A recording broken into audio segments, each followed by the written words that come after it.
ام المومنین حضرت عائشہ رضی اللہ عنہا فرماتی ہیں کہ میرے پاس ایک عورت آئی، اس کے ساتھ 2 بچیاں تھیں۔ وہ مجھ سے کچھ مانگنے کے لیے آئی تھی۔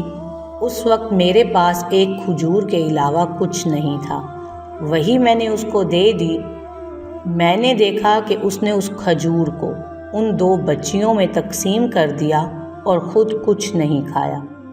اس خاتون کے چلے جانے کے کچھ دیر بعد رحمت عالم صلی اللہ علیہ وآلہ وسلم تشریف لائے تو میں نے آپ صلی اللہ علیہ وسلم سے سارا ماجرا کہہ سنایا کہ باوجود بھوکی رہنے کے اس نے بچیوں کو ترجیح دی۔